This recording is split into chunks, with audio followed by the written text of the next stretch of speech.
the women's centres. Some of you are sharing a screen, and I know we have many from rural community groups as well. So first off, welcome to you all. Okay, delighted to see everyone this morning, or delighted everyone could make it. First off, I'd like to say thank you to Roisin McKee from HATS, so that's Hospitality and Tourism Skills, for pulling this together, along with Helen from Reclaim the Agenda. Thanks also to all of our speakers who are giving up their time today for this introduction to looking at employment opportunities in hospitality and tourism. So thank you to you all. Collaboration is what we do best, and we hope this is the beginning of a successful partnership with all involved in HATS, again, hospitality and tourism skills. As we support women in their journey to work within this sector and just to see what the sector has to offer. So we're really looking forward to this morning. Maybe if I may, just very briefly, can I remind you just very quickly what the aims of our project? So Women Breaking Barriers is the operational name for our UK SPF funded programme, which involves a coalition of women's sector organisations led by WRDA. That's the Women's Resource Development Agency. So WRDA, going since 1983, it's a regional women's charity whose mission is to advance women's equality and participation in society. And it does this by tackling all forms of gender-based inequality and also by providing leadership to the women's sector. Our partners on this project are NIRWIN, so that is the Northern Ireland Rural Women's Network. NIRWIN is a membership-based organisation whose purpose is to promote and support rural women. Established, I think, in 2006, it's headed up by Louise Coyle. Other partners include Reclaim the Agenda. So that's a small but powerful grassroots campaigning organisation, and it's headed up by Helen Crickard, who's on the call with us this morning. And they campaign on issues around poverty, social injustice, and childcare, for example. And then our other partner is the Women's Support Network. So also a membership organisation, Women's Support Network managed all the women's centres and also the RIP crisis contract, and they're headed up by Karen Sweeney. And collectively, we have an excellent track record of working successfully together. So over the past few decades, we've been involved in many different partnerships. This particular partnership that we're on, so this project offers training in the centres for women, so at the point of need. And we're able to be flexible with learning, and we offer peer support and mentoring as well. We have project staff in all of the centres who can help women identify maybe barriers that can stop them getting into employment. So it could be childcare, elder care, or travel, and we're able to remove them.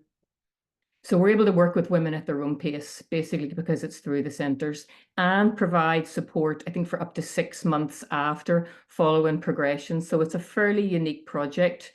So today, our context is this is the beginning of a conversation between Women Breaking Barriers and the hospitality and tourism skills.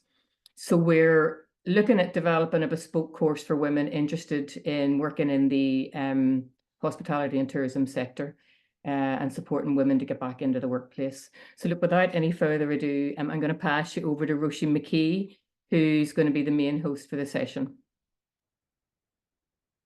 Thank you, Deirdre, and good morning, everybody. As project lead and on behalf of the Hospitality and Tourism Skills Network, or HATS as we're known for short, delighted to partner with the Women Breaking Barriers project to host this Hospitality and Tourism Insight event. Certainly, we hope it's the beginning of a conversation and a fruitful partnership that supports more women into our sector to fulfil their potential. So over the next hour or so, what we want to do is we really want to showcase our industry to you as a viable and attractive career option for women. Right now, as you may be aware, staffing issues are top of the agenda for employers in the sector, and employers are working harder than ever to make the industry more attractive, both to new recruits and to the current employees. So really, there's never been a better time to consider entering the industry, and that's something that our speakers who are joining us this morning will affirm in their presentations. So my role, as Deirdre said, is really to guide the proceedings and to introduce our speakers. And you'll see, bringing the session to life in the agenda, that we have some industry professionals from different subsectors. So you'll be hearing from Una Burns from Charlie's Bar in Enniskillen, Heather Graham from Titanic Belfast, Caroline McComb from McCombs Coach Travel, and Rob Rees from Hastings Hotels Group. Each speaker will be sharing their perspective on the skills and the attributes that they're looking for in potential recruits, the types of opportunities that are available, and also how the industry is changing, particularly post-COVID, to address issues of working hours, culture, training and development to better attract and retain staff in what is a very competitive labour market. You will have your opportunity to put your questions to the panel at the end of the presentations. We've got a dedicated Q&A session, and you can do so by entering your questions into the chat function. But just before I introduce our speakers, I'd like to briefly introduce the HATS network and position the importance of tourism. So HATS is an employer-led collaboration to help attract, build and retain a skilled workforce in hospitality and tourism. And it was set up just pre-COVID. And its ambition is really that the sector is able to access the skills that it needs, not just to survive, but to thrive. And as part of this collaboration, we recognise that women are really a key talent pool that we want to be able to reach out to. So why is tourism important? Well, tourism has developed into one of the most important sectors of the Northern Ireland economy. It's bouncing back post-pandemic with an ambition to be bigger and better. A recent report by Grant Thornton has actually noted its total economic impact at worth £3 billion to the Northern Ireland economy. We support over 70,000 jobs, and with 22% employment growth over a 6-year period there up to 2019, the sector's job creation was double the growth of other sectors of the economy. We're providing employment right across Northern Ireland. 70% of the jobs are outside of Belfast, so we're supporting both urban and rural communities. And there's city and growth deals that are bringing in new investment in flagship tourism projects right across Northern Ireland, which are also adding to the employment opportunities.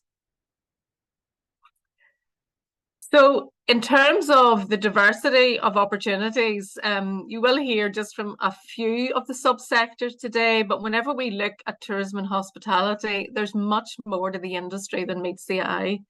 We've got accommodation, food service, attractions, events, passenger transport, tour guiding, tourism support roles. The opportunities really are endless. And while we've just time to touch on a few of these this morning, we will signpost you to some of the resources that will support that. We are also working very hard to challenge outdated perceptions of long hours, low pay and no development. And over the next hour or so, we hope to bust those myths by highlighting the flexibility, the rewards and the progression potential that the industry offers. So I'd like to just share with you the Make It Here campaign. It's a campaign that many of you may have seen or heard, either seen on social media or through radio. It's dedicated to helping change perceptions of working in our industry and attracting more great people to come in. The campaign website, which I've got the details for here, provides case studies and it signposts to job opportunities that are currently available across recruiting employers in the sector. And we'll share the slides afterwards so that you've got the link for the campaign site. And the careers bulletin is also something that I want to signpost, and that is being developed for hospitality and tourism with the Northern Ireland Careers Service. and the HATS network has had input to supporting its development, and it provides further insight to the industry with information on the breadth of sectors, the qualification pathways, where some of the training is available, and some other case studies, including links to video case studies as well. So there's an opportunity for you to review those in your own time post this session. So really, just back to the main speakers on our agenda. To kick things off with the guest presenters, I'd like to invite Una Burns, who's manager of Charlie's Bar in Enniskillen, to share her perspective on the opportunities that are available, the skills in demand and benefits offered. Una demonstrates a positive example of a career switcher in her own right, having moved into the family business from teaching to take up the role of manager. So if I can invite Una to join us, if you put your camera on, and thank you, Roisin, for that introduction, and I'm delighted to be here today. I think it's absolutely brilliant, and it probably reflects what is happening in the tourism industry in the wider sector, where there's a real innovation, there's a real push to bring women into the industry, and also to change the perceptions around hospitality, and hopefully you'll see that from the industry today. So I run Charlie's Bar in Enniskillen, and you might have seen us at Christmas time. We released our first Christmas advert that went really viral, and it was great for the bar. We're based in County Fermanagh, and we're a wet bar, which basically means that we don't serve any food, and we're very much an Irish traditional pub. We don't serve cocktails. It's very, I suppose, what you'd expect when you walk into really an Irish traditional pub. It's all about music. It's about the experience, and that's what's really important when we employ our staff, is that they can provide that experience for people. And we have quite a number of staff for a business of our nature. We have 7 full-time members of staff, and all of them staff have been with us for quite a long time. We've had 2 staff members are with us for over 30 years. Another staff member's just celebrated 18 years with us. And we don't really have a high turnover of staff, and I'm going to go into probably some of the reasons why that is. We have 17 part-time staff, and all of those staff work basically every weekend unless they're requesting time off. So we do have about probably across a Saturday, we might have 15 to 18 staff members across the day, and we have 5 security staff. We have 2 floors. The second floor is open usually from a Thursday onwards, and we have different things like jiving lessons, painting lessons, etc. in the second floor, but it's also used for private hire for the likes of christenings, wedding day twos, birthdays.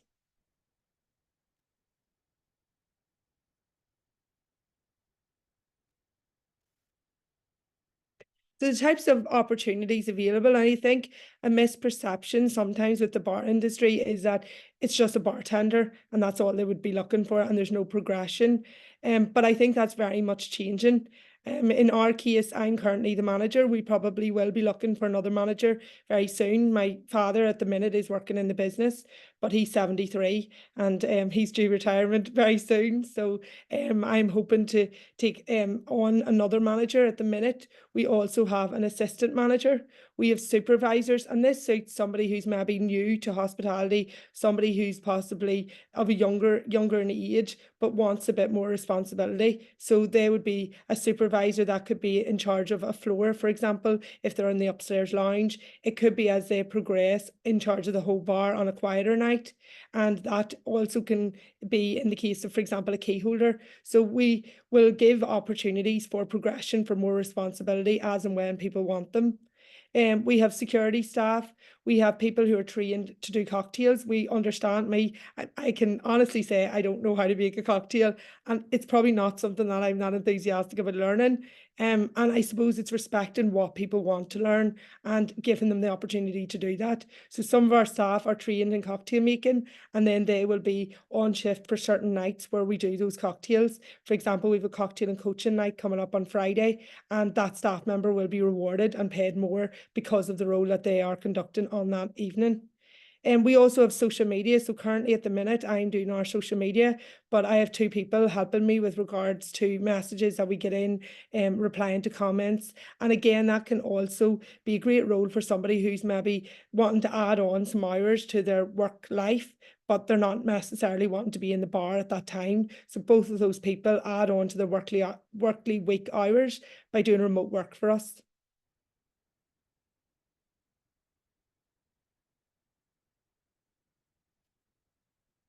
So some of the perks of our job, I suppose one real advantage of working for us is that we do pay quite well, and that is a really conscious decision, not only to keep the staff that we have, but to attract the staff and really good staff, and then they feel that they're being rewarded for the work that they're doing. And the work isn't easy, and I'm the first to say that, and they should be rewarded for that. So we certainly don't pay low, and we don't pay minimum wage. We also have bonus schemes that run all throughout the year. So yes, we would have them when you would expect in the busier times, St. Patrick's Day, Easter, Christmas. And we have 2 bonus schemes for both our part-time staff and our full-time staff. But then we have incentives that work all year long. So for example, last week we joined up with a brand, Scots Irish Whiskey. So one of our staff members won £50 voucher for a local dinery in the town. So again, it's an incentive for them to really upsell that sort of brand if that's something that they feel that that's, you know, where they really their skills lie. And we're also running an incentive at the minute, which is connected to reviews. So if a staff member gets a good review on either TripAdvisor or Google, then they are rewarded financially for that as well. And that's about recognising what our staff are doing, that they're not just getting a good review, but they're being recognised for that as well. And that encourages better service. We have a pension scheme, and that is offered to all our employees, whether they are part-time or full-time members of staff. We have very flexible working hours, and that is something that I'm very passionate about. And I'll go into that a little bit later because I came from a teaching background. I'm a female. I'm currently single. I don't have kids, but it's something I would like to have down the line possibly. And I recognise that our work should be part of our life. It shouldn't become our life. So we have, for example, a husband and wife working for us, and they like to work together. So all their shifts every week are together. They don't work nights at the weekends. So the husband actually gigs at weekends. So he never works a Friday, Saturday, or Sunday. Neither of them do. And we can facilitate that. We have people working in, we have one person who actually works full-time in a dentist, one person who works full-time in a solicitor's office that come to us and do shifts that suit them at weekends. And again, that's about, we want the right staff, and we'll be flexible in how we can get the right staff and keep and retain those staff. We have a lot of training, and really what I do is ask our staff what training they want. As I said, I'm not a cocktail expert, but some of our staff wanted to be, and so we sourced the training and we allowed them to go, and we would obviously pay for them to get that training, and I'll go into a little bit more detail on that. We have apprenticeships. So one of our staff members have just completed an NVQ customer service apprenticeship and is now moving on to a management apprenticeship. We have another girl that has just started with us, is hoping to complete apprenticeship as well in customer service. And those are year-long apprenticeships. So it gives them a qualification, it's fully funded, but done alongside their work. Holidays, we give obviously the quota of holidays, but we never refuse a holiday, and that is something I have made a decision on myself. So because we are in a lucky position in that we have enough staff, I never have to refuse. As long as they've given some sort of notice for their holidays, they will receive them. And even we have a staff member, for example, at the minute who's in Thailand for 4 weeks, and we can facilitate that because I knew that in advance. We have staff members who were away just there in January and are currently going away for St. Patrick's weekend. And I know there are some bars that would say you have to work, for example, St. Patrick's, you have to work Christmas. That's not the attitude that we take. We appreciate that they're giving up, for example, times that are busier, and we have to respect then that they may want times at other points in the year off. And we have team building days, and that is very important for us, that we as a team gel, and that sometimes the nature of our work, you might not see, some staff might only work 2 days a week. So it's important that we give those staff the opportunities to gel with the other members, and that makes us a stronger team overall.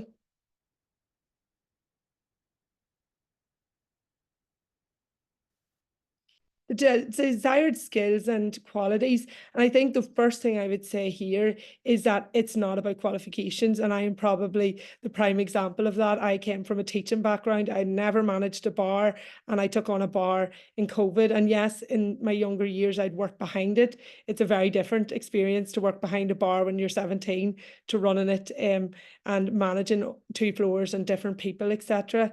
I think you can learn a lot on the job. It's all about the personality. The rest can be taught, in my opinion.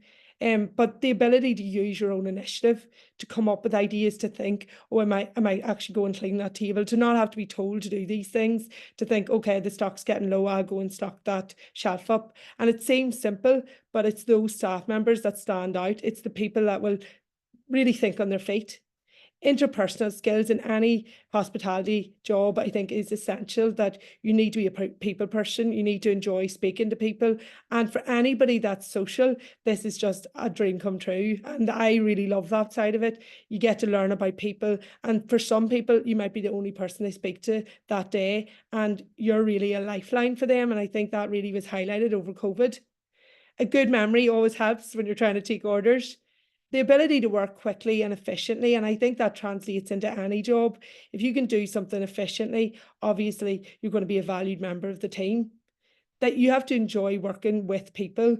This is not a job you would be sat beside a laptop or in your own house. You are going to be with other people. You're going to be surrounded by people, both staff members and within the busy pub atmosphere. So you need to enjoy that sort of thing. You need to be trustworthy and reliable. Obviously, if you're handling cash, if you're handling cards, if you're opening and closing, that is an essential quality. Pride in personal presentation. Obviously, if you go in to order a drink, you want the person serving you to look tidy and neat. And you should have good communication skills. And obviously, the better the communication skills, the more transferable your skills become. So that's what I said about social media, about replying to reviews. Our staff members who have good communication skills are then able to really translate those skills into other areas of the business.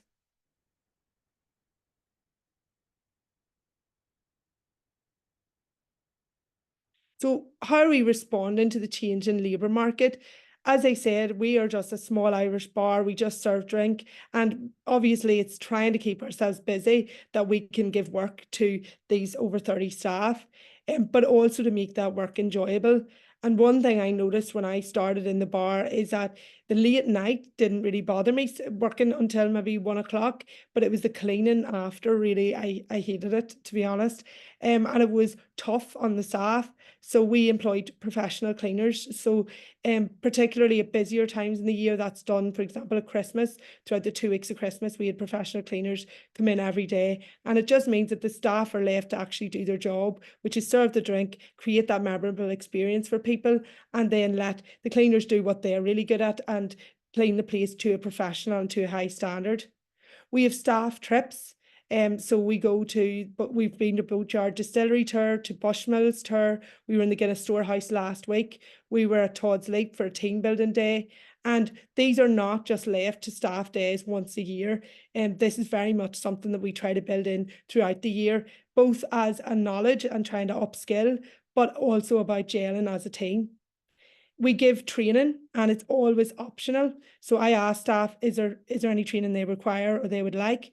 But also we offer training throughout the year on, for example, managing difficult customers. We had Diageo in and they did an excellent training session on customer service. We have some of our staff trained in first aid and in defibrillators, in fire safety, and all our staff are trained in the Ask Angela campaign. And that is if a customer feels uneasy for whatever reason in our premises, they ask for Angela. For example, is Angela working? And the staff member will know what to do to get that person to a place of safety. Our rotas reflect a work-life balance. So this idea of working double shifts, you might hear some bars do that. We do not do that. We don't allow that.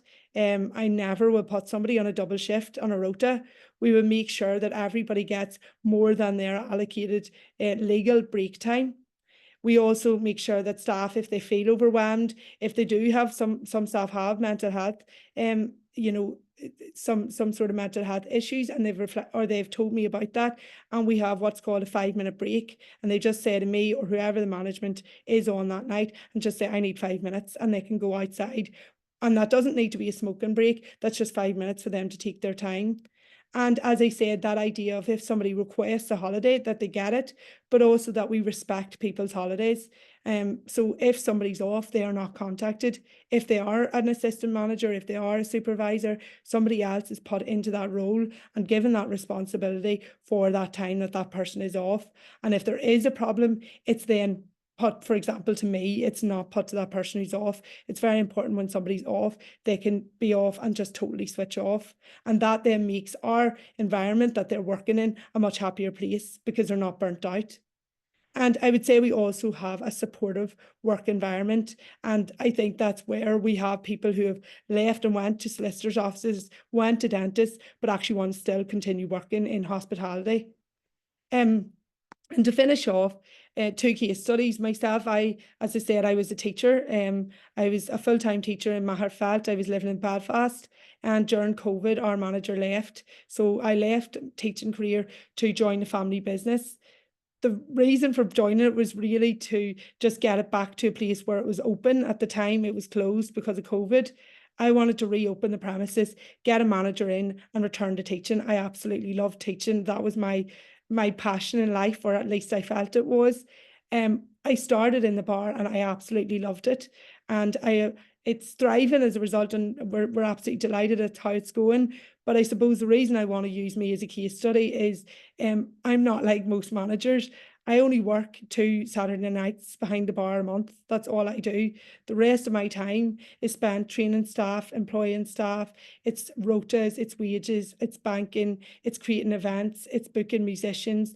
And I suppose I feel that's why we've got busier. So my work is busy and I work 5 days a week, but I actually only work 2 Saturday nights behind the bar. And I suppose that's very different to what most people would expect a manager to be doing. And Jack Palmer is the example that I used earlier of an apprentice. He actually was a joiner whenever I started in the bar a couple of years ago. He was with us part-time, and I had just left teaching, and he spoke to me and he said, I really love this bar. I love working in hospitality. I feel it's much more what I enjoy doing than joinery, and I'm considering going into it full-time.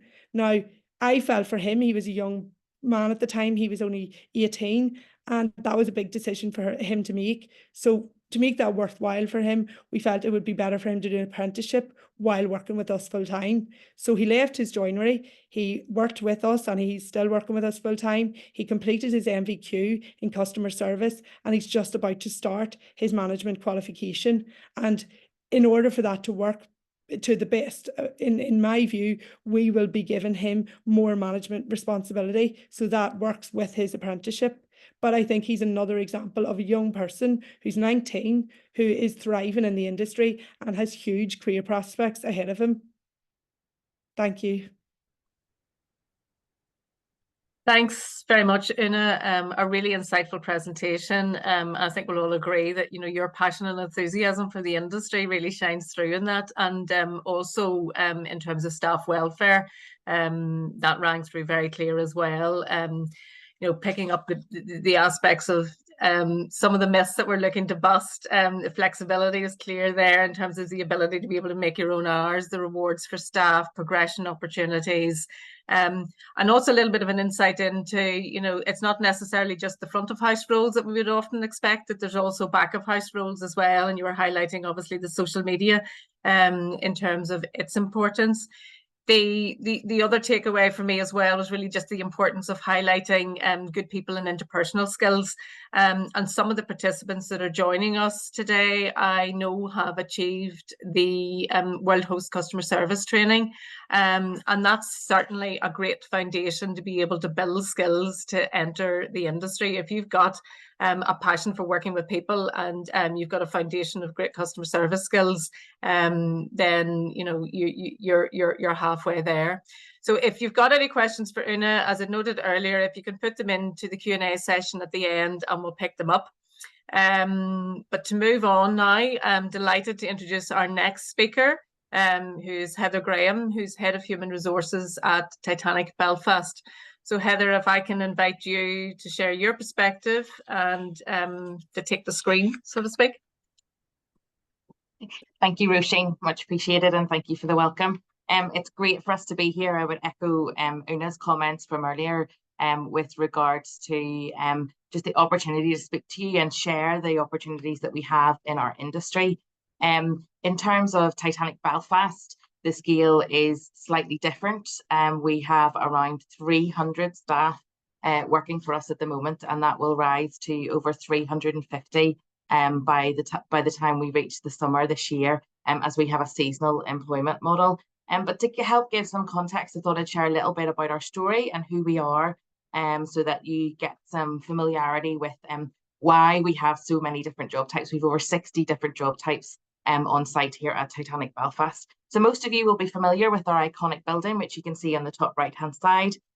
We also operate the Titanic Exhibition Centre, which is on the bottom left, which is an exhibition space. And on the bottom right, we have Nomadic, which is our heritage asset, which is the tender ship who brought people out to Titanic on her maiden voyage. But within our main building, what do?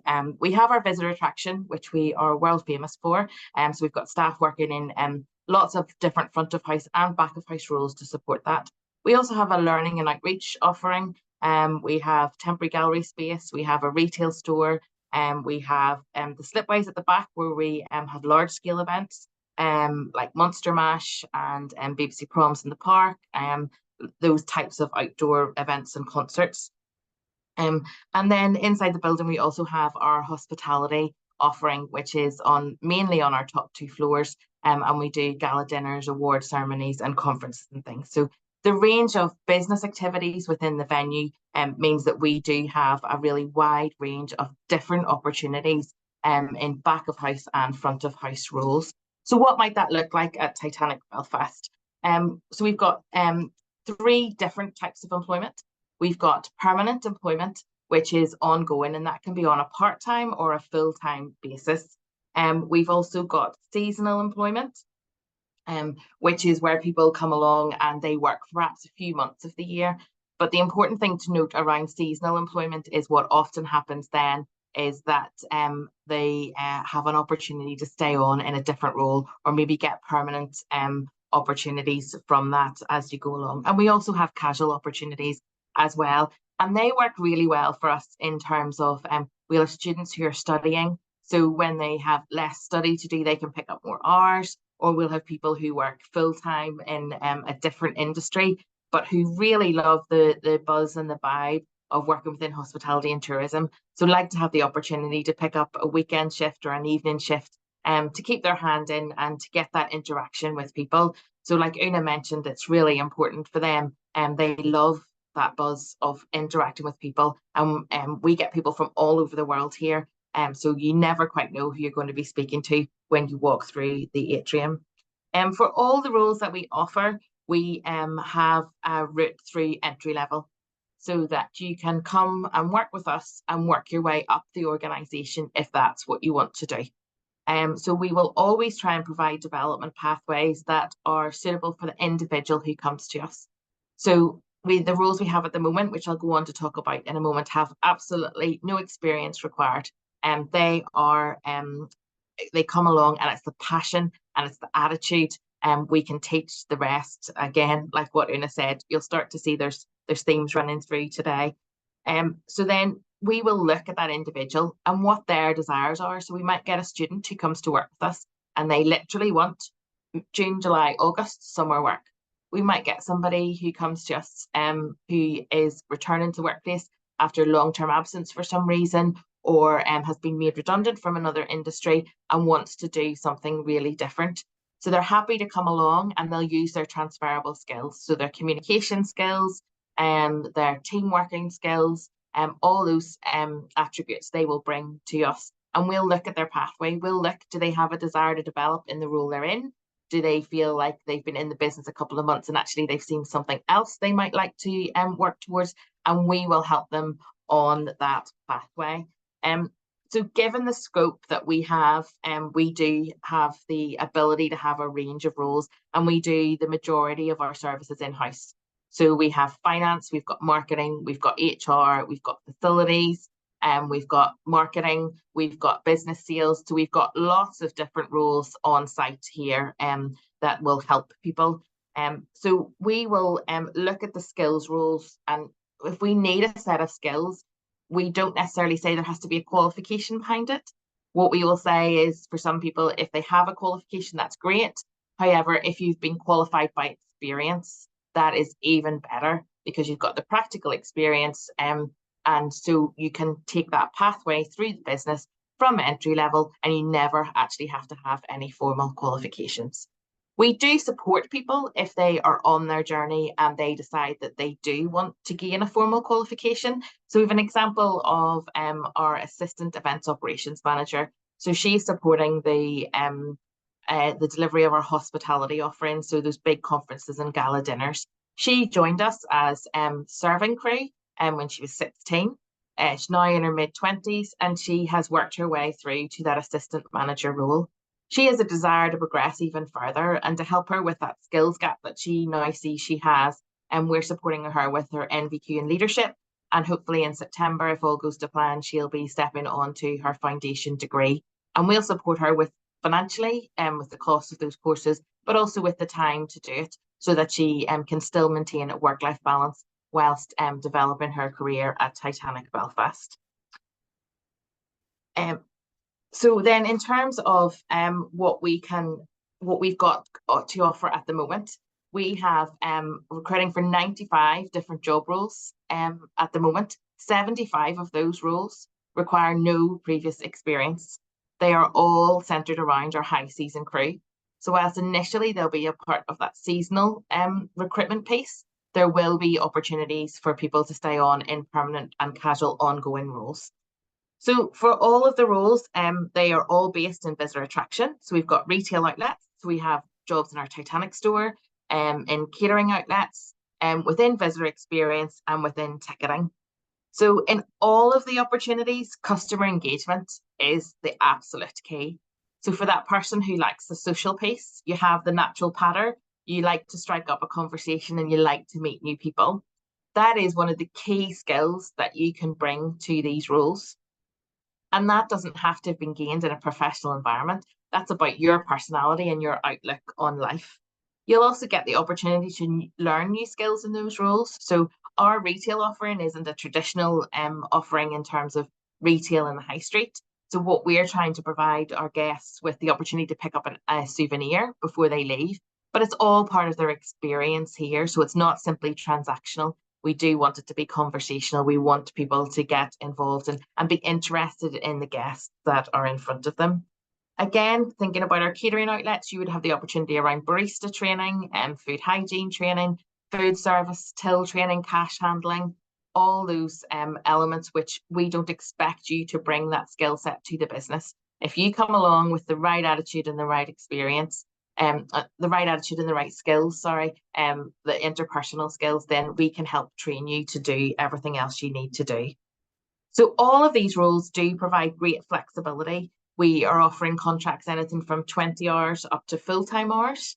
People can choose which months they're available to work. And we will always endeavour to work within what days they're available to work as well. So if somebody has childcare responsibilities and they're available to work for us 5 days a week, but those hours are from 10 until 2 because they need to do school drop-off and pick-up, we can work with that, and we have the flexibility to be able to do that. And we obviously have shifts that run further into the evening, or shifts that run over the weekend. So we have one of our managers who could work Monday to Friday, but actually chooses to take her 2 rest days during the Monday to Friday period. And she works every weekend because that works with her husband and her husband's role as well. So that gives them the work-life balance and the family life that they desire as well. So there's lots of different opportunities that we have for people. In terms of the skills and attributes that we're looking for, we very much align these to our company values. So we're looking for people who will support one team ethos, which is you have to be a great team player and resilient. I think Una talked about the fact that it is hard work in our industry, but it is great work and it's really rewarding and really fun. And once you get it under your skin, then you tend to want to stay involved, which is brilliant. But it's not about qualifications. It is about that desire. We want people to be committed, so that they're showing up for their shift, they're showing up on time, they're ready for the day ahead, and they're prepared to use their initiative and not need to be told everything that they need to do. So our team, we're also looking for them to be passionate, to do a great job, to be enthusiastic, and to do everything to a 5-star level. So absolutely to the best of their own ability. And to be innovative, to embrace what we do in a new way, to think of doing things in a different way. And we always have to be changing to keep up with the trends and to keep up with the demands of our international visitors. So we ask our team to be prepared to embrace that. So as you can see from all of those, there will all be skills and attributes that that you have under your belt before you come here. And we can train the detail. So we can train the product knowledge, the historical knowledge, the barista skills, the food hygiene skills, the cash handling skills. We can teach all of that as long as the individual comes along with open eyes and a want to learn and develop. So just to share some case studies which we have before I go on to talk about what else we offer our team. So for example, if we take our chief executive, she started in the industry at entry level. I'm not going to say how many years ago, because she probably doesn't want me to reveal that, and worked her way up. She did do some formal qualifications on the way, but they were supported pathway with her employer, and she recognised to fulfil her career desires, that's what she needed to do. But she progressed quite significantly before there was a need for her to gain any qualification. We have a working mum who sits on our senior executive team, and she is a head of department. So she has a big remit, but she's back studying again because she left school with no qualifications, and again has a desire to progress. But she has done retail roles, she has done operational roles, and she has got to the stage of a senior leadership role without having to have any formal qualifications, because she's been supported in her skills and knowledge development at each step along the way over the last 10 years working in the business. And then we have another member of the team who joined our high season crew, and he is currently sitting as our assistant retail outlets manager. So he manages all the day-to-day operations of our restaurant, retail store, and our cafe throughout the year. And he joined as high season crew one year. He was studying a business-related course at college, and that just didn't float his boat after a few months. It wasn't for him. So he decided to come in and work full time. And again, his journey has been supported through various different development opportunities, some formal, some informal. He's been open to looking at new projects and taking new responsibilities and taking initiative as well in his own role. So that has really stood him in good stead for his development and where he's gone for next. Like Una mentioned, we have really recognised that what employees want from the employment experience has really changed over the last 4 or 5 years. So we have done something quite different for us in terms of the culture piece and what we offer to our teams. So we are much more flexible than we would have been previously, and that has really proven to be a great initiative for us in terms of our overall staff package and making people want to come and work with us and retaining those staff within the business. And we also looked beyond just simple remuneration and what we were paying. What else would we be able to offer our teams and make them want to come and work with us and stay with us, importantly. So training, we do formal induction training, ongoing mandatory training, but we also offer other opportunities. For example, could be sign language, it could be disability awareness, it could be conflict management, first aid, Excel training, for those mix of back of house and front of house roles. In terms of performance management, we offer regular one-to-ones for permanent staff and performance and feedback reviews. So that helps shape your journey and where you go next. The remuneration, we will benchmark against the industry and ensure that our pay rates are competitive. They won't always be the highest, but we do ensure that they're competitive against the marketplace. In terms of our benefits and rewards, it's a really wide spectrum here as well. So we very much want to work around maintaining a work-life balance, that we're working to live and not living to work.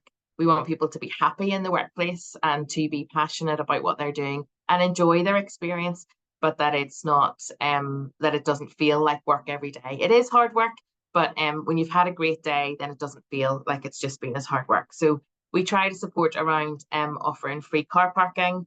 We do things like we've got a scheme with Specsavers, so people can get their eyes tested for free and supported in the cost of glasses. We do discounts on site. We've got a high street discount scheme. We provide access to a private GP service because we feel that's really supportive to our teams in terms of the difficulties that people are having accessing GP support, and ultimately helps with well-being. We have an employee assistance program, and we have things like carer support and advice around financial well-being as well. So we try to offer a rounded package to our teams. We also do social events for teams, which you can see some of the photos on the top right there, is a social event for our staff. And we'll try and bring the whole team together, well, as many as we can get together in one place. But we'll also do events at team level as well, so that everybody can have that opportunity to meet people they maybe don't necessarily work with all the time, because we are based across that 7-day operation. So it's getting building that supportive teamwork environment as well. So these are just a few of the things that we offer to give you a taster, but I think I definitely can see how those myths have been busted in our business since I've been here. I've been in the business about 8 years, and we can see where things have progressed and changed over that journey. And there's very much, it's an employee-centric focus here, because a happy team, it makes a great team for everybody to work in and helps us attract new employees, but also it helps retain great people who come to work with us. So thank you very much. Thanks, Heather. Absolutely another excellent presentation that shows some of the tourism roles on offer and really the diversity of them, but also the perks that go with them. A lot of similar themes that's coming through from obviously Una's presentation as well. For me, I think picking up the importance of attitude. The industry really does hire for attitude, and it will train for skill, and that was evident from Heather's presentation. The importance of transferable skills was a key message in there as well, that some of those transferable skills that might have been whether they're coming from the home environment or they're coming from other work experience, that can provide a passport into our industry as well. The flexibility is obviously something which is quite a unique selling point for the industry, and that's something which is clearly evident in Titanic's employment offer. And it's great to be able to hear the stories of females who are progressing right through into leadership roles within the industry. So I think that takes me nicely on to our next speaker, Caroline McComb.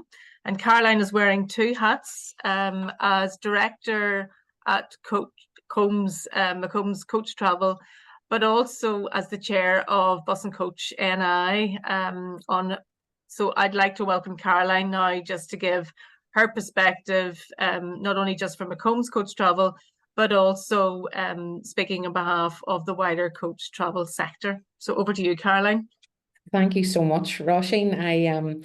I'm feeling it's quite daunting now following those 2 presentations as well, and especially coming straight after such a big organisation like Titanic Belfast as well. But thank you so much for inviting me along. I participated in the event last year as well, so I have had a bit of a dry run at this, thankfully. So can I have my first slide there, please? So just to give you a bit of an introduction, as Roisin said there, I'm here with 2 hats on today.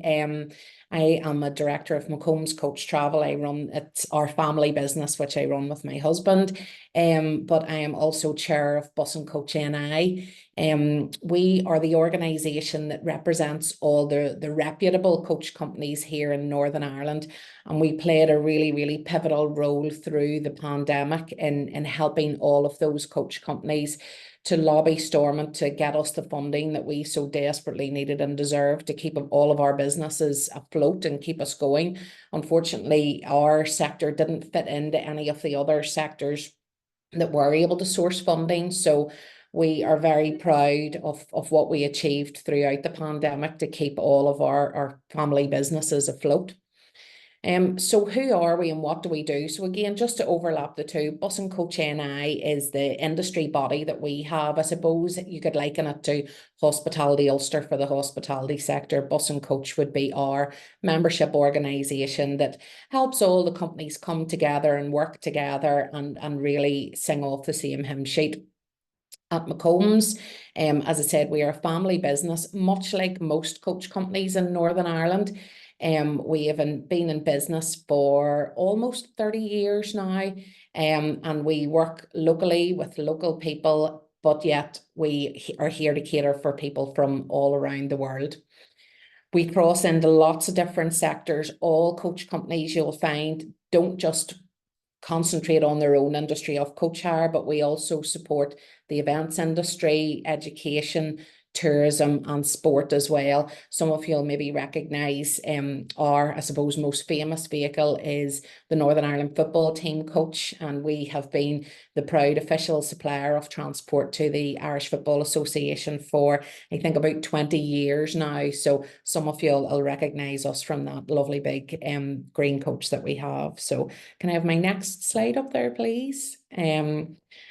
So there are lots of different types of coach companies and therefore lots of different types of work within our industry in Northern Ireland. Our company, McCombs, works across several of these different sort of subsectors. So we have tour companies that look after fully independent travellers. So on any given day, you will see 1 or maybe 10 of our coaches trundling up the Causeway coastal route. And that's where we have targeted and then attracted visitors from all over the world who will come and not book a whole coach, but book maybe 2 seats or 3 seats on that coach. We'll bring them on a fantastic day out and show them some of the real highlights of our Causeway coastal route and the different attractions along the way. So those people all come and book individually, and we provide their coach travel and also their driver, who then also doubles up as their tour guide. So that driver guide role is very specialist within a company like ours. A driver who is not only skilled enough to drive a 50-seat coach, but to also have the knowledge of the history and of the areas and the people from them that we're driving through, and can then educate the visitors on board the coach about. There are luxury and specialist providers that I suppose goes along with VIP companies. Again, our company would very much focus on this. So we pride ourselves that our vehicles really are the best that can be bought. The one on the screen there, that cost £250,000, and we have 2 more of them on order due for delivery in March. It's a huge investment for any small family business, never mind a big company, to make. But what it means is that you can really target the higher end of the market. We don't just do that because that's the type of work we like to do, but we also do it because it's the type of work that we want our staff to do. We don't want our staff to go out and be driving 50 people to, well, I was going to show my age and name Kelly's nightclub, which is obviously not on the go anymore, but I'm sort of past the nightclub age. But yes, we don't want our drivers to be going out at 1 in the morning and trying to pull people out of nightclubs to get them home, or trying to break up fights on coaches. It's just not what we do. We don't want our staff to be exposed to that. We wouldn't do it ourselves. So we really target the top end of the market. So we could be doing something like a conference shuttle. We could be driving, we drove Take That when they were here. When MTV was on, we had lots of stars on board with us. We had Lady Gaga, we had the chief executive of McComb. So in those different types of vehicles, which can be either the big full-size coaches or right down to the chauffeur cars that we offer to, that would be the end of the market that our company would aim towards.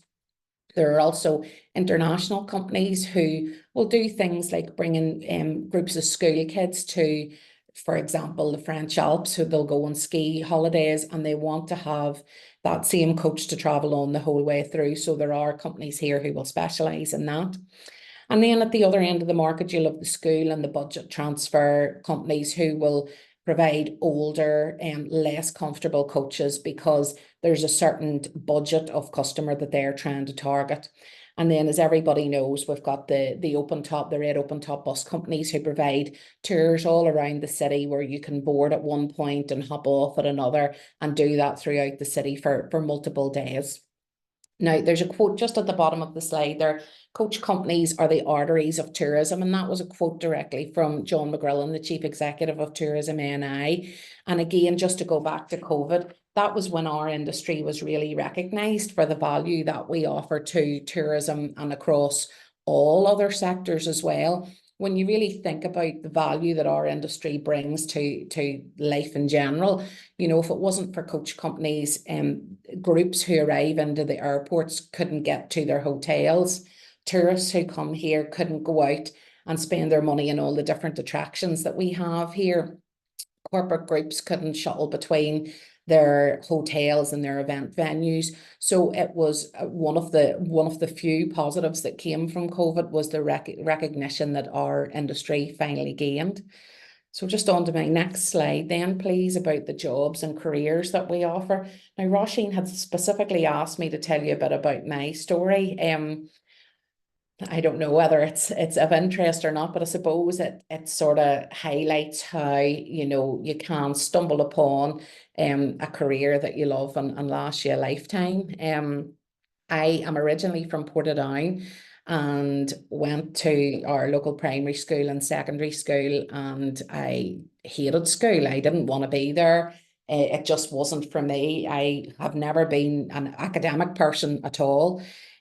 So we lived in a council estate and went to school, and I always noticed that, you know, other kids were having these lovely Nike trainers and everything, and my trainers were from Duns, and I was mortified and I wanted these trainers too. So my mum and dad were really, really hard working, but we just got by. So I decided if I wanted these things, I better get off my backside and do something about it. So at the ripe old age of 13, I presented myself to the local hotel and said that, you know, I wanted work. I was a hard worker. I was prepared to do whatever they would give me. So I started work there one Christmas, helping with waitressing and their Christmas party nights. So I went to school from 8:30 till 3, came home, got changed, was in work at 6, worked right through till 1 in the morning, got the staff bus home and was back in school the next day. Much as I hated school, I always went to it. I was always dedicated to it. I always showed up and I was never late. So I got a bit of a taste then of what it was like, you know, to be valued for what I was doing and to be paid for the contribution that I made. And one of the things that I personally feel very strongly about is that young people should be paid the same as everybody. I totally disagree with the tiers within the minimum wage that younger people are paid less than others. Back then there was no minimum wage, but I was at least still paid the same as the other people who were there doing the same role as me. And we are very passionate within McCombs that everybody is paid equally for the role that they carry out, regardless of their age, their gender, anything like that. Everyone is paid the same. So I kept on working, and it just gave me such an appetite to work with people. At that stage, it was definitely hospitality that I was interested in. But as I got older, and I started working then in the Tourist Information Centre in Armagh, I worked at the same time in Oxford Island, and then got a third job at the Visit Belfast Welcome Centre in Belfast as well. And I just wanted to work and to earn money and to be happy at my work, and working with members of the public and especially visitors who were here to show them what a wonderful place we live in. Now, back in the early 90s when this was, I suppose, to suggest to your parents when you're 17 and wanting to leave school and the troubles are still ongoing and you say, I want to leave school to work in tourism, I think my mum had to take a very large deep breath to say, okay, whatever makes you happy, but you're not leaving school just to go to work. You've got to do something. So I enrolled in a tourism course at what was then the Catering College in Portrush. And I absolutely loved it. All of a sudden, I didn't mind being in a classroom because I was learning something that I really, really was passionate about. So I did a 2-year BTEC there, and then went on to a 2-year HND as well. And it was some of the happiest years of my life to be able to study there and also work in tourism at the same time. So when I finished at the Catering College, I got a job as the marketing coordinator for Hostling International Northern Ireland. And I worked there for several years. I loved my job. I particularly enjoyed the marketing aspect of tourism as well. But I suppose as is often the story, I met a gentleman who happened to be starting a coach company. And we decided that it was better if we put our two heads together to grow this business and put our everything into it.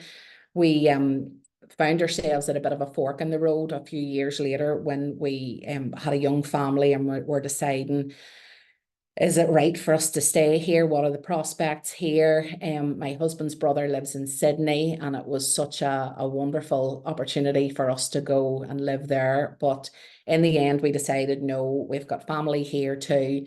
We'll stay and we'll just throw everything but the kitchen sink at the business. And fast forward to now, and we really do have a thriving business.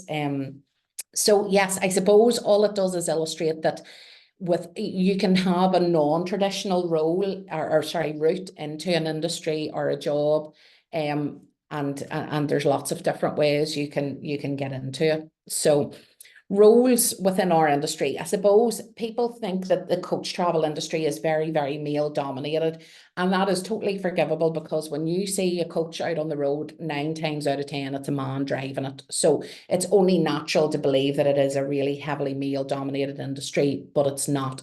Yes, the majority of drivers are males, but you will now gradually start to see that there are lots of females driving both private coaches and public buses as well. Just for example, within Bus and Coach NI, I'm chair as a female, our chief executive is a female. We have another female board member.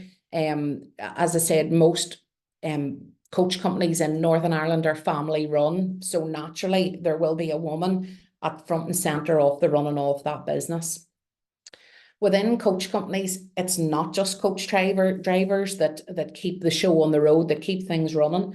There are lots of admin jobs, cleaning jobs. We have car drivers as well as coach drivers. So there are lots of different roles within this industry. It's not just about coach drivers. So just to have a think about a typical day in the life of a coach driver, because most of those jobs by volume will be in the driving seat. So as I said, we offer, and most coach companies will offer cars as well as coaches. So the drivers could be doing anything. They could be doing a private tour for a wealthy American company. They could be on that tour that we offer for individuals, where they could have 50 people from France, Spain, Germany, Australia, you name it. We have got them all on board.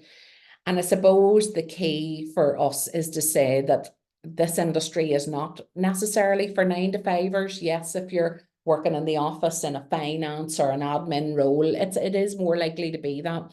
But we are very open and upfront in telling people who are potentially thinking about jobs and careers within coach travel that it's not 9-to-5. We think it's a positive thing because there are so many people who are looking for jobs that aren't 9-to-5. You know, people who have dependents responsibilities, you know, or family who also work in non-traditional hours. So we think it's a real positive that it's not that typical 9-to-5 job. So can I have my next slide up, please, then, Ellen? So when we are looking for potential staff, what do they need? Have we got the next slide there? Sorry, Ellen. Perfect.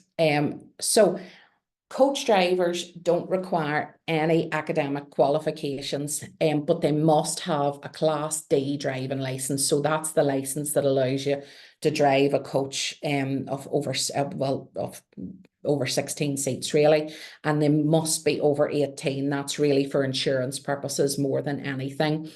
I touched on those car roles as well. That is a separate PCV license or taxi license that is needed for that. So I think this is quite unusual that our coach drivers earn in excess of £30,000 per year for a full-time member of staff. And that's with, as I said, no academic qualifications whatsoever. We provide ongoing training. We have 50 people's lives in our hands behind us, so it's so vital, and we're very aware that we have a responsibility to keep those drivers highly trained and highly skilled. And there's also a driver CPC, that's a certificate for professional competence, and that's carried out on a 5-yearly cycle as well. So driver skills are constantly kept up to date and really assessed as they're ongoing as well. So I think the thing that is, again, the same across our whole industry is personality and responsibility is key. When we send guys out to do our tours, you know, it is all about their personality. And I think when people go home from a tour, yes, they'll be very happy and glad that they were safe on that vehicle. But what they will really remember is the experience that they had and the driver who was with them and the stories that they told them and, you know, the personal touches that they gave. I mean, I am so proud any day that I am present at our check-in process to see our drivers and how they interact with our customers. And we have to bear in mind and be respectful that the people who are coming on tours with us aren't from Northern Ireland. English probably isn't their first language, and it's so important that we make them feel at ease and comfortable and really give them a superb day out. We really feel a responsibility that people are only here maybe for a few days, and they're investing one of those days with us for us to give them a really great day out. So we take it so seriously to make sure that we live up to their expectations. Drivers especially must be hardworking and have a thick skin too, because inevitably some days we get that tricky customer. I have 2 teenage daughters who choose not to work within the family business. They do a few hours for us, but one of them her catchline is, "Mummy, you've got to be a tank." And that is now what I always think about. You know, you've got to be thick-skinned. You're working in a fast-paced environment where you have to be very serious about safety and, you know, the people who you're carrying on coaches, and you've just got to be a tank. You've got to get up, show up, be on time, have a good attitude, and do your job well. So just to finish things up on the next slide there, please, Helen. Like I said, we've got lots of roles across our whole industry, not just at McCombs. Different roles like operations managers, office managers, cleaners, admin staff, tour check-in staff, and there are so many opportunities within the industry, both to move around within companies, but also move around internally as well. So it really is a terrific role where you can come in, you know, as a new starter and work your way up through our industry. Our current operations manager, another female, she started her working life in aviation, but found such terrific parallels between that and coach travel that she now is in full-time employment with us. As I said, not everybody has a traditional route into tourism or coach hire. I suppose my example is pretty prime, that I never set out to own any kind of business, never mind a coach travel business, but just through hard work and showing up, you know, this is where the point that I had reached. And again, it is such a common misconception looking from the outside in that it is a male-dominated industry. But if you really scratch the surface and look and see that they're family businesses at the heart of it, you really will see that, you know, they are businesses with females at the forefront, employing other females, and most importantly, supporting each other through it. Thank you. Thanks, Caroline. Again, another very passionate presentation. I liked the fact that actually there's no wrong door to get into the sector. And I think something that I'd noted that Caroline had said is about stumbling on a career that you love, that lasts a lifetime. And the opportunities that are obviously coming through for females in bus and coach, it's great to see and great to hear how the industry is actually changing to improve the employment experience, to attract more women to come into the sector as well.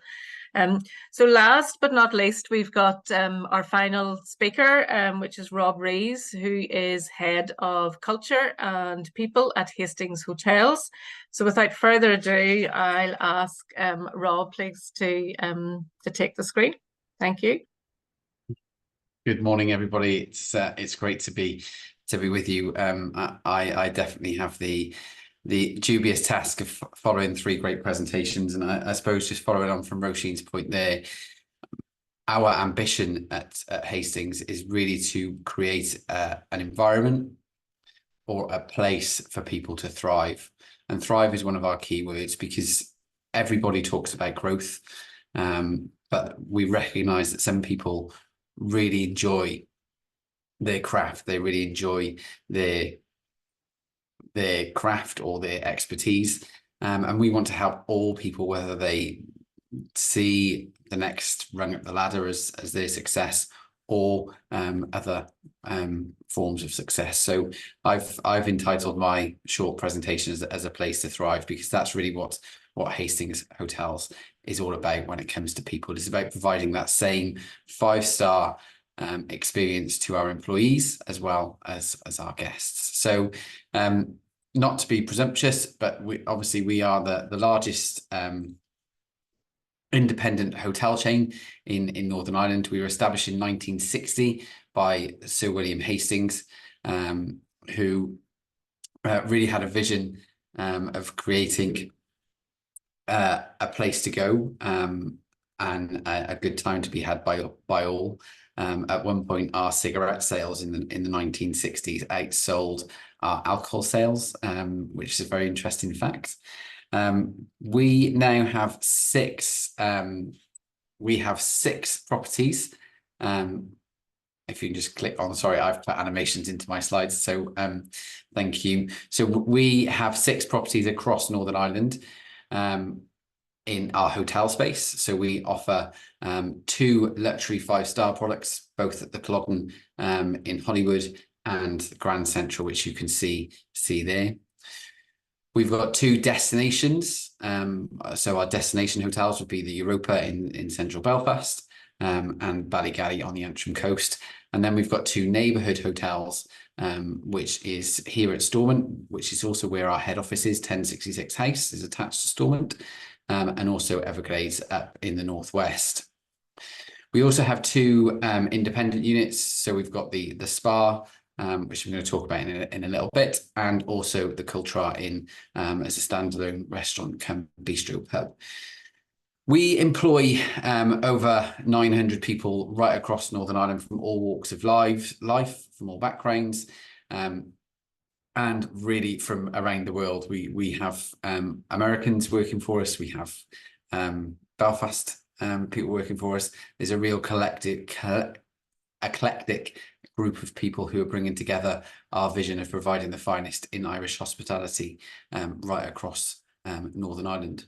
We're also the proud beneficiary of 2 presidential visits. Obviously, President Clinton came and stayed in the Europa in 1998, but has also been back since and stayed with us at the Europa twice more recently last year, when President and Mrs. Clinton came back to celebrate the signing of the Good Friday Agreement.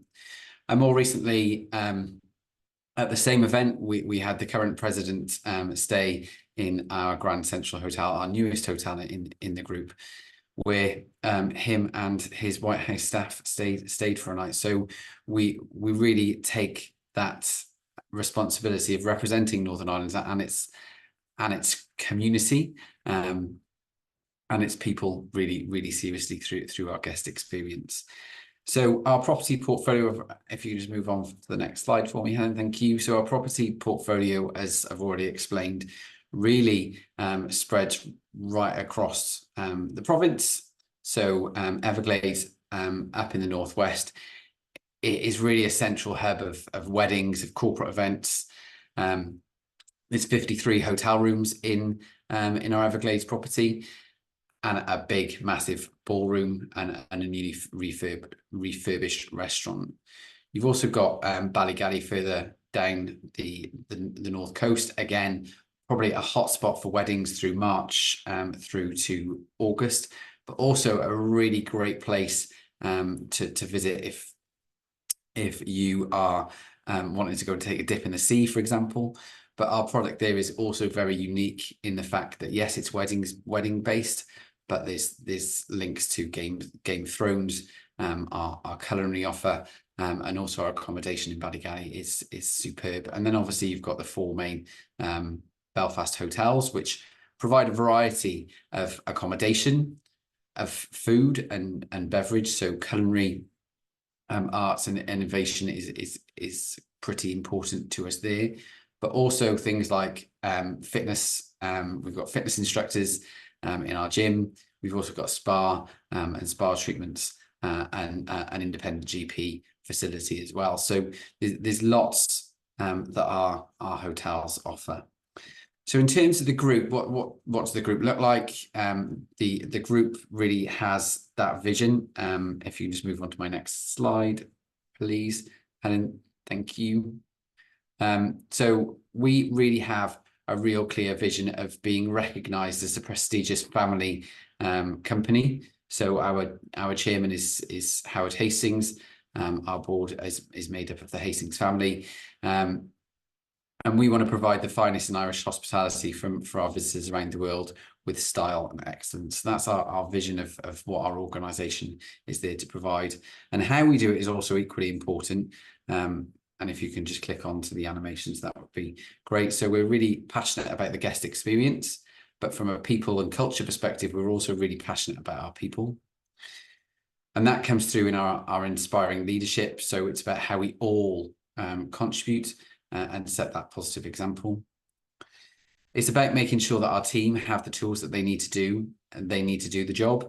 And not just the tools, but the environment to thrive, the environment to enjoy what they do, from making sure they've got really nice refurbished staff facilities, to making sure we provide music or an Audible subscription to some of our team who work back of house, who don't necessarily interact with the guests. How can we make that environment a really great place to work?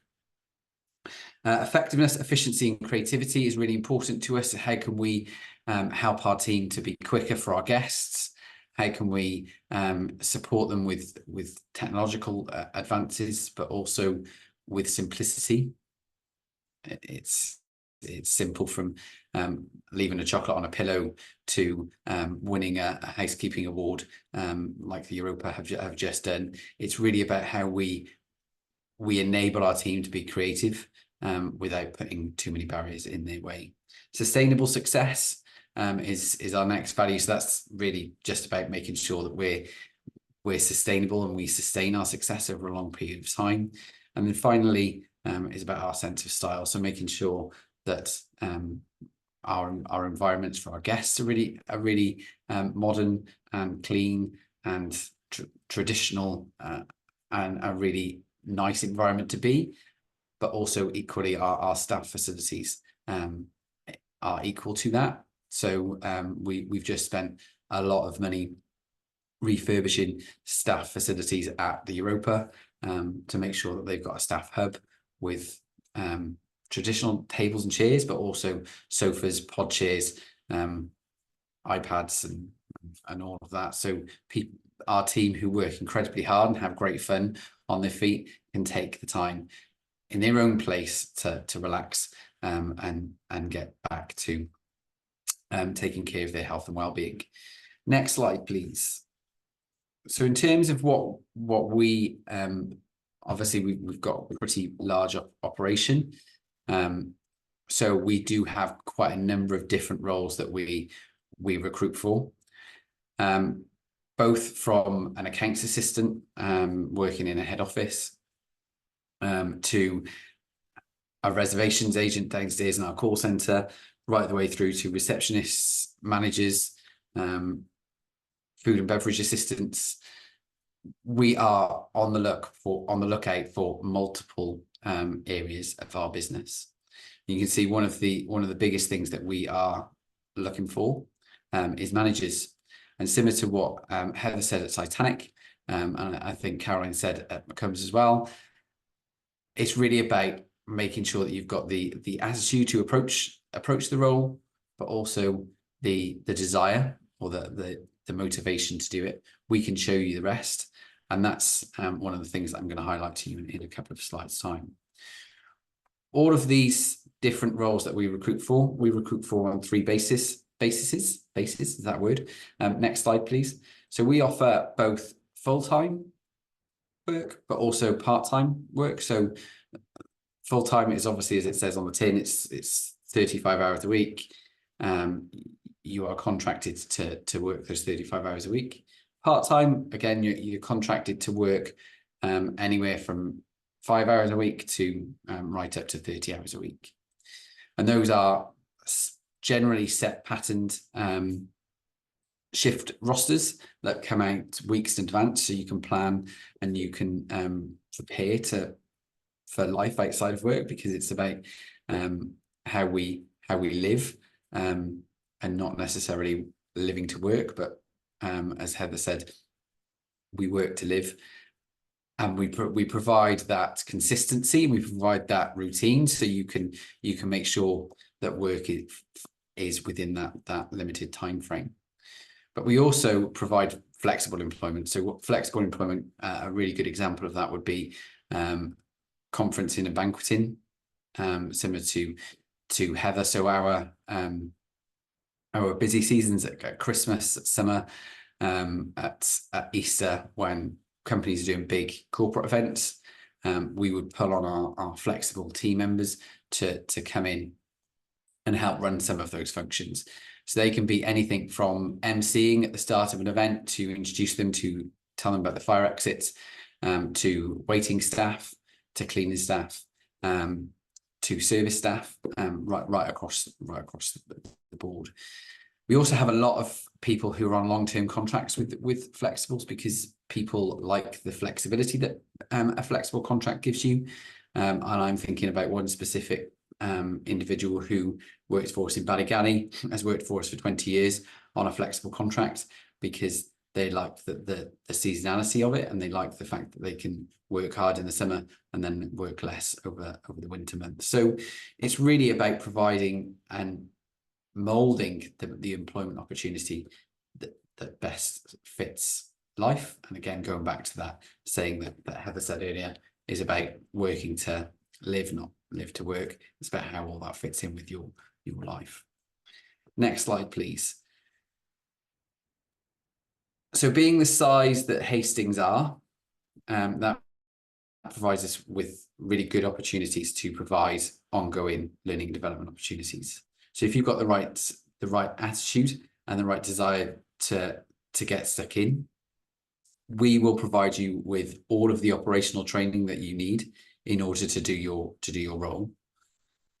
But we'll also provide you with opportunities that if you want to go on and expand your role or expand your skill set in that specific area, whether it be housekeeping in our rooms division. So one of the things that the Europa are showcasing at the moment is our housekeeping team, because they are finalists for the NI Hospitality Forum Housekeeping of the Year award. So they're really focused on that and how they can create an environment that's personalized towards their guest, right the way through to putting somebody through their wine training, which is called WESIT, to really become the go-to people for our guests to ask about wine advice. One of the key areas that we recruit for is managers. Managers is we need managers constantly all throughout our business. People get promoted, people move on to other roles, people come here to thrive.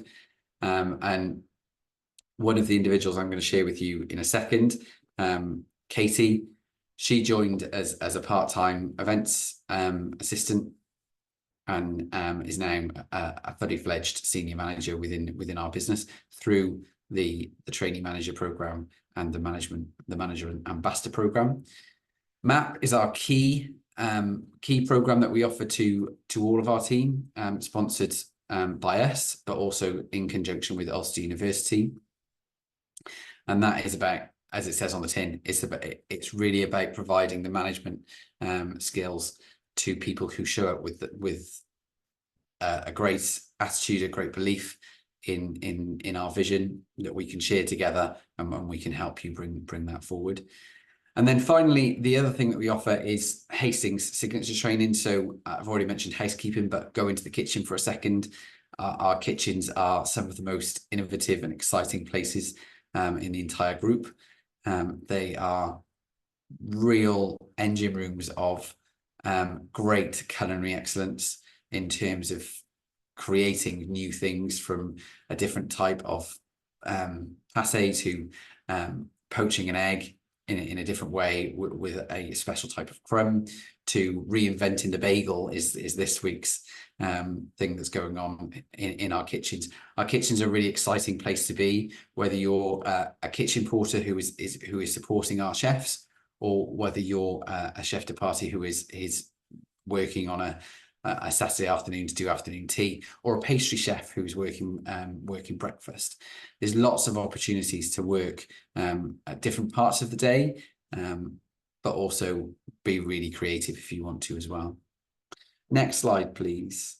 So I told you I was going to showcase Katie. So Katie is currently our events manager. So Katie came to us when she was 16. And she started as an events assistant. So an events assistant would support our events team in creating the perfect big day for somebody getting married, or a corporate event, or something like that.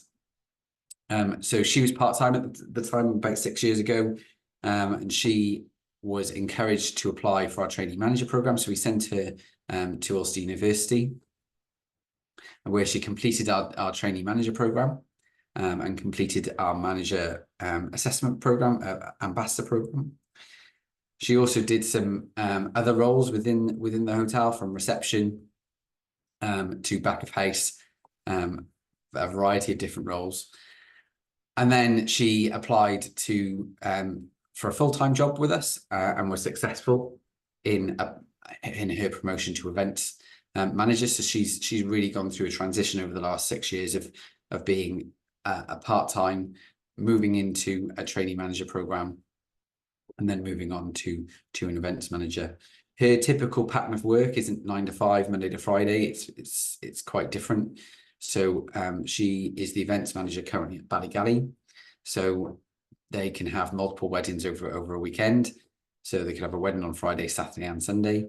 So she's there right in the middle of it during that Friday, Saturday, Sunday, and then she generally takes off a few days during the week. It gives her the flexibility that she needs to manage her family life, but also really succeed in a career in hospitality as well. The next person is Neve. So if you want to just move on for me. So Neve is our spa manager at the Clodden. So you can see our spa pool in the background of her picture there. So Neve came to us actually on a flexible contract a few years ago. I'm flicking through my notes now. So Neve came to us 8 years ago as a flexible spa therapist. She spent a month on that flexible contract, really just seeing if it was for her, and she quickly became our spa supervisor on a part-time basis, and that role really involved her doing the elements that she was trained in terms of the spa treatments that she was involved with, but also running reception, so running reception shifts as and when is required. When her daughter went to school, she had more time on her hands, and because her husband worked the night shift, she wanted to progress within her career. So we made that work, and we promoted her to an assistant spa manager, where we tailored her rota to fit within her life and her responsibilities. And she's progressed now onto being spa manager, our spa manager. So She's the equivalent of a general manager, our top manager in our properties, but obviously for our standalone spa. Conscious of time, but if you want to just pop on to my last slide, if that's okay. So this is somebody who can say it a lot better than I can. Laura Simple, who is our deputy reservations manager in our call centre. So Laura runs a team of over 35 people that work very long hours in a very challenging environment downstairs in the head office, where they are taking all of our calls, all of our email inquiries from the general public. I'm not sure whether the video will work, but we just want to try that. My name is Laura Semple. I'm Deputy Reservations Manager for Hastings Hotels. So I've worked a bit jumpy my end. So Hastings Hotels for just over 15 years now. So I started just when I turned 16 and have just kind of worked my way up. So I just started as a but that's my presentation. Sorry, I've run over.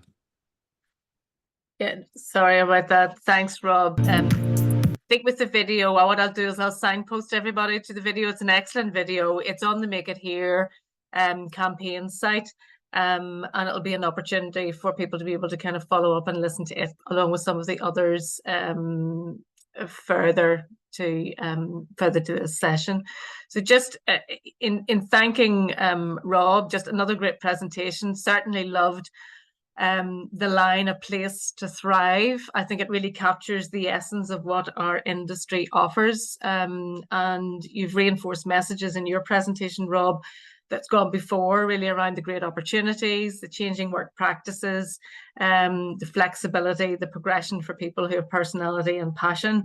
You have one final slide that's up there, so I won't steal your thunder. Do you want to just tell us, obviously there's a big focus on women here, do you want to close that one off for us before I open up just for the final questions and wrap up? Yeah, so sorry, this is actually my final slide. So similar to Heather, we partner with Kingsbridge. So everybody on our team gets membership of Kingsbridge Platinum Club, and you can see pictures of our team there who proactively manage their health and well-being. So we support our team regardless of whether they're male or female, but bringing in doctors to talk to them about specific health concerns, whether it be a physical ailment or a mental ailment. We bring people together to listen to professionals, but we also provide access to Kingsbridge in terms of making sure that you can get a GP appointment within half an hour on your phone. They can send you a prescription. These things that we can just provide better access to healthcare professionals to make sure that our team thrive equally in the workplace. Great, thanks very much, Rob. And certainly an additional benefit and perk that I think many of us look forward to in this day and age. So if I could ask actually all of our panelists, presenters to come back on screen with their camera on. I am very conscious of time. So we did ask some of the women's centres to forward in advance some questions that you have, and we have some of them here. What I will commit to is actually taking the questions and noting responses to them, looking through. I think that a lot of the presentations have covered much of the content that has actually gone in terms of addressing questions around kind of the flexible hours, work-life balance, can older workers come into the sector, qualifications required.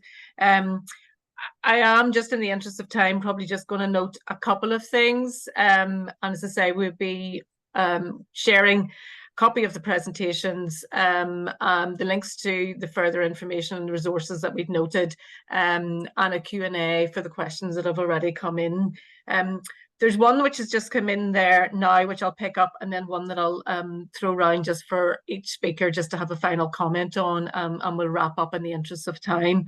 So one which has just come in there was around the interview process. So somebody wants to know, what is the interview process? And I appreciate the interview process for jobs will vary from employer, and it will vary for roles. But if I could just briefly have a comment, if there's anything in particular around your interview process that might be standard or different, Heather, do you want to just note how you might, and if anything's changed with that, you know, kind of post-COVID? I know a lot of employers have been looking to kind of review their recruitment and their interview process post-COVID to make things a lot easier for people.